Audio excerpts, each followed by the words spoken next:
ఒక ఆత్మను రక్షించుకోవడానికి, ఒకరిని కట్టడానికి, ఒకరిని క్రీస్తులో నిలబెట్టడానికి, వాడిని క్రీస్తు కొరకు బ్రతికేటట్టుగా చేయడానికి పౌలు గారు తన జీవితంలో ఆటంకంగా ఉన్న వాటిని అన్నిటి తీసివేసుకుంటున్నాడు. అందులో ప్రధానమైనది ఒక విషయం చెప్పమంటారా? ఏమండి, మాంసం తినడం కూడా మానివేసుకున్నాడు తెలుసు, ఒక ఆత్మను కాపాడడానికి. ఈరోజు విషయం ఏంటి చెప్పమంటారా? మాంసం విషయంలో వివాదాలు, మాంసం విషయంలో ఎన్నో వివాదాలు చెలరేగుతున్నాయి. ఎందుకంటే వాటిని పనికిరాని కదా అవన్నీ. నాకు ఒకవేళ ఇతరులు రక్షించడానికి నాలో ఆటంకంగా ఉంటే దాన్ని తీసివేసుకోవాలనేది పౌలు గారి ఉద్దేశం అయితే, అసలు అది కాదు ఇప్పుడు ఉద్దేశం. మాంసం విషయంలో పెద్ద సమస్యను రేపటం, మాంసం విషయంలో అనేకుల విశ్వాసాన్ని దెబ్బతీయడం, ఇది క్రైస్తవ్యమా? ఒక క్రైస్తవ సేవకునికి ఇది తగునా?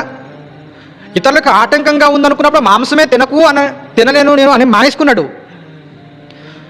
నేను తినేటువంటి భోజనం వలన, నేను తినేటువంటి మాంసం వలన ఒక ఆత్మ బలహీన పడిపోతుందేమో అనే ఉద్దేశంతో, ఎక్కడ నా వలన పడిపోతుందేమో అని ఆలోచించుకొని పౌలు మాంసం తినడమే మానేసుకున్నాడంటే కట్టడానికి ఎన్ని ప్రయత్నాలు చేస్తున్నాడు తను ఆలోచించండి.